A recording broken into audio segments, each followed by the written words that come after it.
الحمد لله نحمده ونستعينه ونستغفره ونعوذ بالله من شرور أنفسنا ومن سيئات أعمالنا من يهده الله فلا مضل له ومن يضلل فلا هادي له وأشهد أن لا إله إلا الله وحده لا شريك له وأشهد أن محمدا عبده ورسوله يا أيها الذين آمنوا اتقوا الله حق تقاته ولا تموتن إلا وأنتم مسلمون يا أيها الناس اتقوا ربكم الذي خلقكم من نفس واحدة وخلق منها زوجها وبث منهما رجالا كثيرا ونساء واتقوا الله الذي تساءلون به والأرحام إن الله كان عليكم رقيبا يا أيها الذين آمنوا اتقوا الله وقولوا قولا سديدا يصلح لكم أعمالكم ويغفر لكم ذنوبكم ومن يطع الله ورسوله فقد فاز فوزا عظيما أما بعد فإن أصدق الحديث كتاب الله جل وعلا وخير الهدي هدي محمد صلى الله عليه وسلم وشر الأمور محدثاتها وكل محدثة بدعة وكل بدعة ضلالة وكل ضلالة في النار ثم أما بعد. Les frères, barakallahu fikum, je n'ai pas le passage. Celui qui vient, il ne s'arrête pas ici, il y a de la place derrière. Celui qui rentre, il ne s'arrête pas sur le côté, il y a de la place derrière. Barakallahu fikum. Et celui qui voit un espace, qu'il le comble. Celui qui voit un espace, qu'il le comble. Taqaddamu, tazahamu, barakallahu fikum. Avancez, Inch'Allah, complétez les rangs, afin de ne pas gêner ceux qui vont venir après vous. Barakallahu fikum. أيها الناس نحمد الله الكريم الذي هيأ لنا موسم الخيرات وشهر البركات فيه تفتح أبواب الجنة وتصفد فيه الشياطين فرصة طيبة للتقرب إلى مولانا سبحانه وتعالى.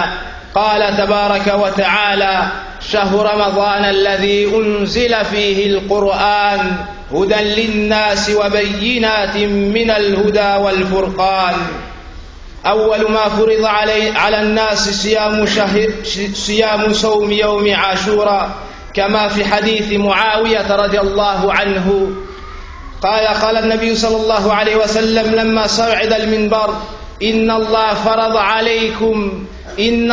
فرض عليكم صيام يومكم هذا في ساعتكم هذه رواه البخاري ثم نسخ إلى بدل وهو صيام شهر رمضان وهذا على مراحل تدرجا حتى قال الله سبحانه وتعالى فمن شهد منكم الشهر فليصم. عباد الله، صيام شهر رمضان من أجل العبادات وأحبها إلى الله سبحانه وتعالى، فلا بد للصائم أن يتفقه في هذه العبادة الجليلة، فإن العلم مقدم على القول والعمل. فالصيام ما هو؟ الصيام لغة هو مطلق الإمساك. يقول الله سبحانه وتعالى في كتابه الكريم فقولي إني نذرت للرحمن صوما فلن أكلم اليوم إنسيا. فالمراد بالصيام في هذه الآية هو الصوم عن الكلام والإمساك عن الكلام. أما في شرعنا الحكيم هو التعبد لله بالإمساك عن الأكل والشرب وسائر المفطرات من طلوع الفجر الصادق إلى غروب الشمس مع النية. ونستفيد من هذا التعريف بعد الأدلة الشرعية أن ركني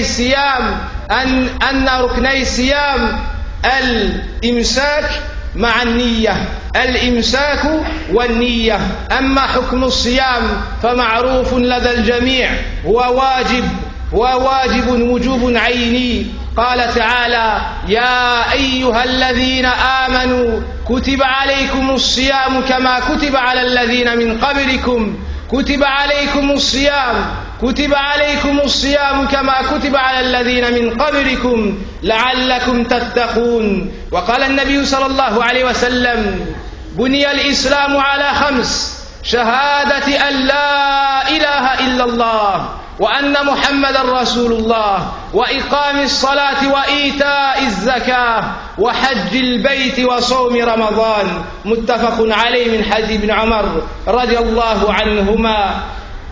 كل ذلك يا عباد الله تبين لنا عظمة وأهمية هذه العبادة. يجب الصيام على من توفر فيه 5 شروط: الإسلام والتكليف يشمل العقل والبلوغ إذن الإسلام والتكليف والقدرة والإقامة. ونزيد شيئا للنساء: السلامة من الحيض والنفاس. قال النبي صلى الله عليه وسلم: رفع القلم عن 3: النائم حتى يستيقظ، والصغير حتى يبلغ، والمجنون حتى يفيق. رواه البخاري. وقال تعالى: فمن كان منكم مريضا أو على سفر فعدة من أيام أخر. قالت عائشة رضي الله عنها: كان يصيبنا ذلك فنؤمر بقضاء الصوم ولا نؤمر بقضاء الصلاة. ثم بعد ذلك يا عباد الله من أهم الأمور التي تجب معرفتها مفطرات الصوم. أولا الأكل والشرب عمدا. قال تعالى: وكلوا واشربوا حتى يتبين لكم الخيط الأبيض من الخيط الأسود من الفجر ثم أتموا الصيام إلى الليل. وقال النبي صلى الله عليه وسلم: قال الله تعالى: يدع طعامه وشرابه وشهوته لأجل الحديث. ومن فعل ذلك ناسيا فلا شيء عليه، فليتم صومه، فإن الله هو الذي أطعمه وسقاه، كما ثبت في الصحيحين. ومن المفطرات المبالغة في الاستنشاق إذا دخل الماء. قال النبي صلى الله عليه وسلم: بالغ في الاستنشاق إلا أن تكون صائما. ومن المفطرات التقي عمدا، لقول النبي صلى الله عليه وسلم: من ذرعه القي فليس عليه قضاء. من ذرعه القي فليس عليه قضاء، ومن استقى عمدا فليقضي. صححه العلامة الألباني. ومن المفطرات ومن أعظم المفطرات الجماع في نهار رمضان. وفي هذا المفطر يجب إذا انتهك حرمة رمضان المرء بجماع في نهار رمضان لقد فعل شيئا عظيما، ويدخل في ذلك الاستمناء والعياذ بالله إذا أنزل. وهذا محرم في نهار رمضان وفي غيره من الأشهر، هذا محرم في ديننا الحكيم. ومن المفطرات الحجامة على قول من أقوال أهل العلم، وهو قول قوي، لقول النبي صلى الله عليه وسلم كما في حديث شداد بن أوس عند أحمد: أفطر الحاجم والمحجوم. ومن المفطرات، وهذا خاص للنساء، خروج الحيض والنفاس. ثم بعد ذلك يا عباد الله إذا رأينا المسجد قد امتلأ مثل ذلك فإنه يسر القلوب. كل مؤمن يفرح بهذه الرؤية الجميلة. ومن أسف ومن ما يؤسف الناس ومما يؤسف المؤمنين أنه إذا خرج شهر رمضان نرى أكثر الناس يخرجون من المسجد، ولا نراهم بعد ذلك إلا بعد سنة في شهر رمضان. فعلينا أن نتقي الله سبحانه وتعالى، فإننا لا نعبد شهر رمضان، وإننا نعبد الله رب الأشهر، فإننا نعبد الله. وهل خلقنا الله سبحانه وتعالى إلا لهذه الغاية الحميدة؟ قال قال الله سبحانه وتعالى وما خلقت الجن والإنس إلا ليعبدون. وقال سبحانه وتعالى يا أيها الناس اعبدوا ربكم الذي خلقكم والذين من قبلكم الآيات. فعليك يا عبد الله أن تحافظ على هذه الصلوات في شهر رمضان وفي غيره من الأشهر، ونسأل الله سبحانه وتعالى أن يوفقنا إلى كل خير.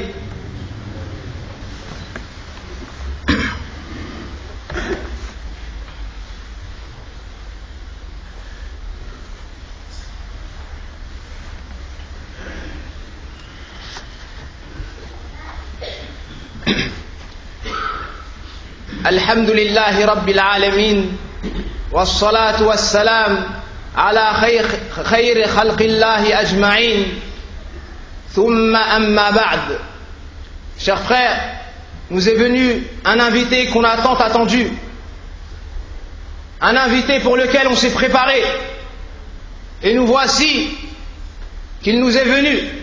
Cet invité, c'est le mois de Ramadan, et c'est un grand bienfait qu'Allah subhanahu wa ta'ala nous a donné, une grande occasion pour pouvoir nous rapprocher d'Allah subhanahu wa ta'ala en l'unifiant d'un culte sincère, en l'unifiant de par cette adoration énorme, le jeûne du mois de Ramadan.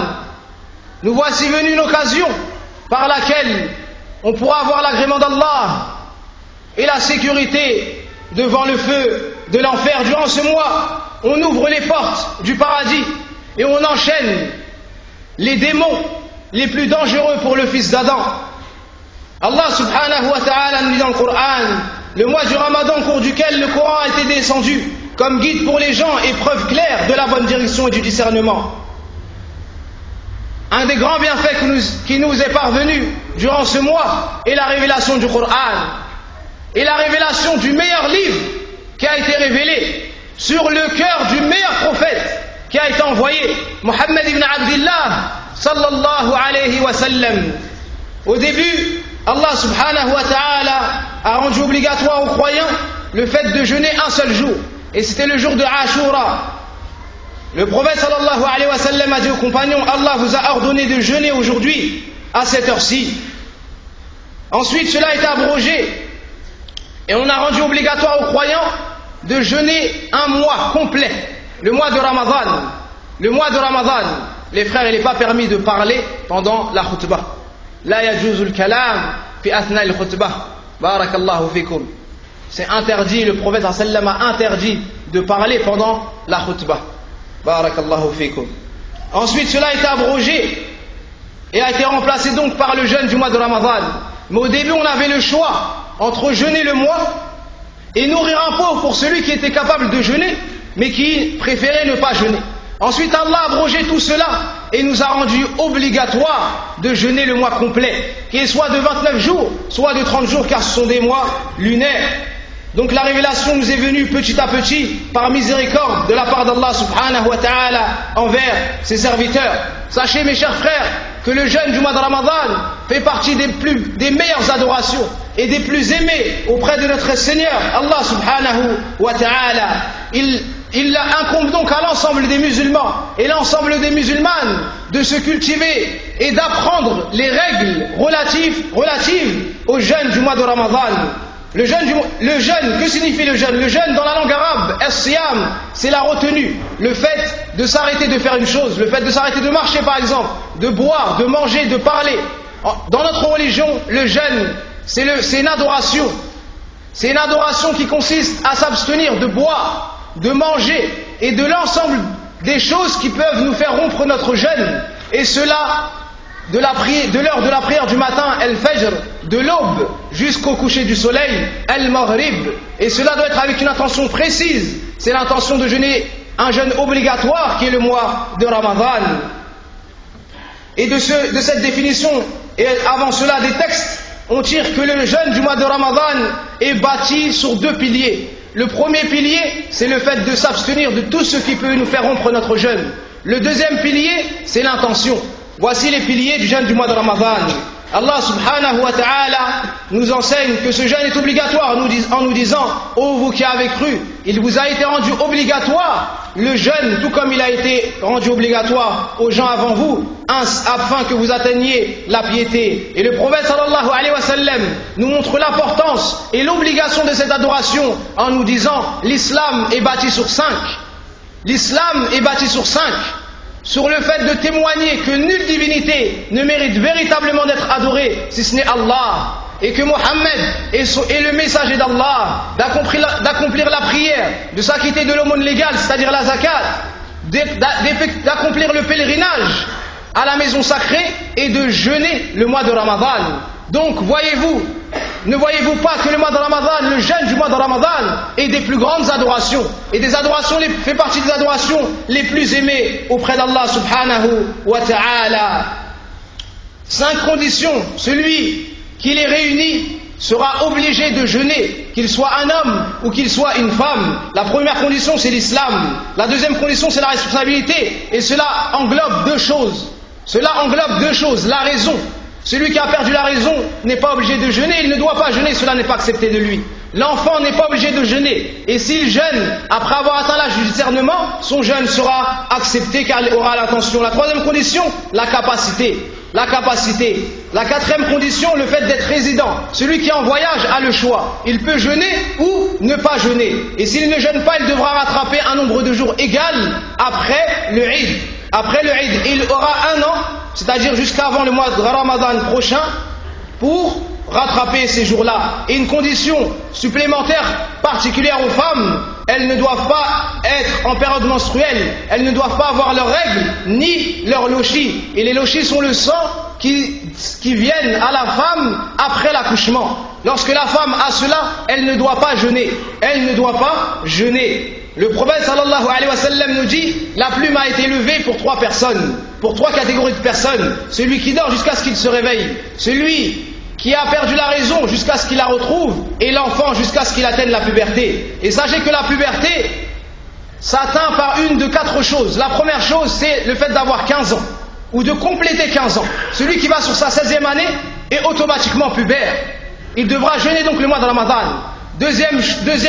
Deuxième signe par lequel on reconnaît la personne pubère, c'est le fait d'avoir l'écoulement du liquide, du sperme avec désir. Celui qui trouve cela, il lui est obligatoire de jeûner. Il lui est obligatoire de jeûner et il est donc pubère. La troisième caractéristique, c'est la venue de poils au pubis, en bas. Et on ajoute une chose pour les femmes, c'est les menstrues. C'est les menstrues. La femme qui a eu ses menstrues, même si elle est très jeune, même si elle a 10 ans, il sera obligatoire pour elle de jeûner le mois de Ramadan. Et Allah subhanahu wa ta'ala est plus savant et plus sage. Aïcha radiallahu anha nous dit, lorsqu'on avait nos menstrues, on nous ordonnait de rattraper nos jours de jeûne et on ne nous ordonnait pas de rattraper la prière. Donc la femme menstruée ne doit pas jeûner, mais elle doit rattraper un nombre égal. Et Allah nous dit, celui qui parmi vous est malade ou en voyage, qu'il rattrape un nombre de jours égal. Celui qui est malade a le droit de couper son jeûne si c'est difficile pour lui, mais il devra rattraper un nombre de jours égal. Par contre, celui qui est malade, une maladie de longue durée comme le diabète ou un cancer, et n'espère pas la guérison, celui-ci devra nourrir pour chaque jour un pauvre. Et la femme enceinte ou la femme qui allait, si elle ne peut pas jeûner, elle ne jeûne pas, mais elle devra rattraper un nombre de jours égal. Elle n'a pas besoin de nourrir ni un pauvre, ni de sortir de l'argent. Mais elle rattrapera un nombre de jours égal. Après cela, mes chers frères, sachez que parmi les règles les plus importantes, à savoir, parmi ce qui concerne le mois de Ramadan, c'est ce qu'on appelle al-mufattirat, les choses qui annulent notre jeûne. On doit tous savoir cela, c'est une science obligatoire pour l'ensemble des hommes et des femmes responsables. La première chose qui nous annule notre jeûne, c'est le fait de manger et le fait de boire volontairement. Le fait de manger et de boire volontairement. Allah dit dans un hadith qudsi, il délaisse sa nourriture et sa boisson et son plaisir pour moi. Et Allah nous dit dans le Coran, mangez et buvez jusqu'à ce que se distingue le fil blanc du fil noir, c'est-à-dire al-fajr, l'aube de al-fajr, de la noirceur du maghrib. Ensuite, complétez le jeûne jusqu'à la nuit. Donc il ne nous est pas permis de boire et de manger. Mais celui qui boit et qui mange par oubli, sans faire exprès, lui n'a pas annulé son jeûne. Il devra poursuivre son jeûne, car le prophète sallallahu alayhi wa sallam nous dit, celui qui a mangé ou qui a bu involontairement, qu'il poursuive son jeûne, car c'est Allah qui l'a nourri et qui l'a abreuvé. Donc celui qui n'a pas fait cela volontairement, celui qui a fait cela par oubli, doit continuer son jeûne. Doit continuer son jeûne et arrêter de manger immédiatement. La deuxième chose, c'est le fait d'exagérer dans al-istinshaq, c'est le fait de rentrer l'eau dans son nez lorsqu'on fait al-wudu. On ne doit pas exagérer dans cela pendant le jeûne du mois de Ramadan, car le prophète sallallahu alayhi wa sallam nous a dit, exagérer dans cela, c'est-à-dire dans le fait d'entrer l'eau dans notre nez, sauf lorsque vous êtes en état de jeûne. Donc celui qui exagère dans cela, puis l'eau rentre, il aura annulé son jeûne. Il aura annulé son jeûne. Donc faites attention à cela, mes chers frères. Voici l'ordre du prophète sallallahu alayhi wa sallam. Ensuite, parmi les choses qui annulent le jeûne, le fait de se faire vomir volontairement, comme en se mettant un doigt dans la gorge, ou comme en sentant volontairement une mauvaise odeur, ou comme en allant voir volontairement une chose très désagréable, sachant de cela que ça va nous faire vomir. Celui qui se fait vomir volontairement a annulé son jeûne. A annulé son jeûne. Par contre, celui qui vomit sans faire exprès, parce qu'il est malade ou une autre cause, n'aura pas annulé son jeûne. Car le prophète sallallahu alayhi wa sallam nous dit, celui dont le vomi est sorti involontairement, il n'a pas rattrapé son jeûne. Et celui qui se fait vomir volontairement, il doit rattraper son jeûne. Parmi les pires choses qui annulent notre jeûne, le fait d'avoir des relations sexuelles pendant la journée du mois de Ramadan. Cela fait partie des pires péchés et des pires manques de respect envers Allah subhanahu wa ta'ala premièrement. Deuxièmement, envers la sacralité de ce mois béni chez Allah subhanahu wa ta'ala. Et troisièmement, envers notre adoration, envers nous-mêmes, envers nos épouses. Donc cela est un péché très grave.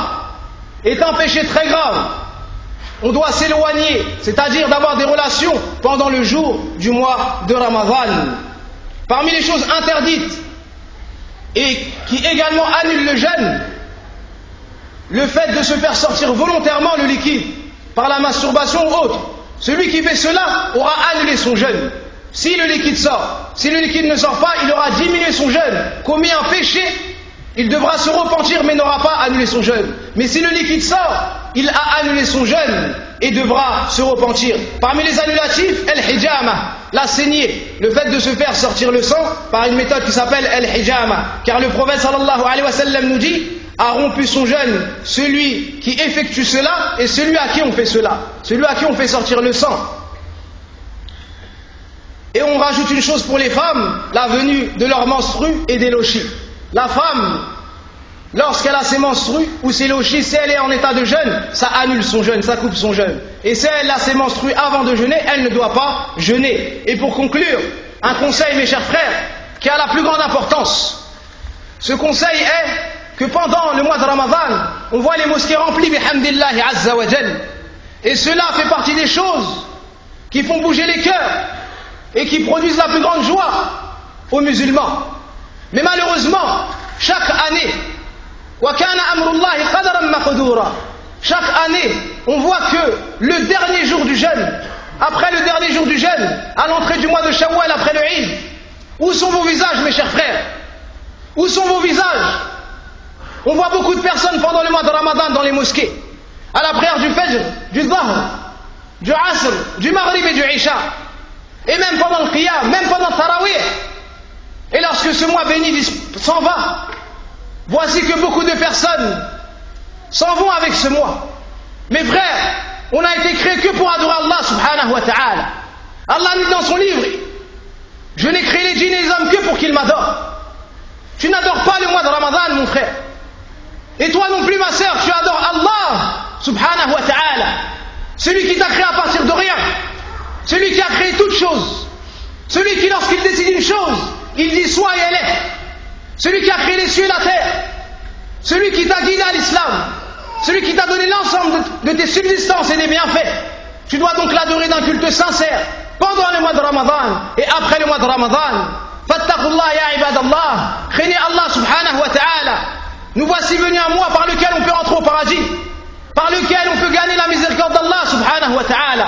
Ne délaissez pas ce mois et restez constants dans vos prières. ayez la ferme intention de préserver votre prière pendant le mois de Ramadan et après le mois de Ramadan. Et c'est Allah subhanahu wa ta'ala qu'on demande l'aide. Et combien sont nos sœurs? Combien sont les sœurs qui portent le hijab pendant le mois de Ramadan? Qui portent le hijab pendant le mois de Ramadan? Et quelle bonne résolution, et quelle bonne chose. Mais après le mois de Ramadan, beaucoup sont celles qui l'enlèvent. Ma sœur, crains Allah subhanahu wa ta'ala. Celui qui te voit au-dessus des sept cieux, au-dessus de son trône. Crains Allah, tu lui rendras des comptes. Il te demandera sur cela. Tu n'as pas le droit de sortir sans mettre un vêtement correct, sans te couvrir d'un hijab, comme Allah te l'a ordonné. فنسأل الله سبحانه وتعالى أن يمن علينا بالعلم النافع وبالعمل الصالح. اللهم صل على محمد وعلى آل محمد كما صليت على إبراهيم وعلى آل إبراهيم إنك حميد مجيد. اللهم بارك على محمد وعلى آل محمد كما باركت على إبراهيم وعلى آل إبراهيم إنك حميد مجيد. اللهم أعنا على الصيام، اللهم أعنا على الصيام وعلى القيام، والحمد لله رب العالمين.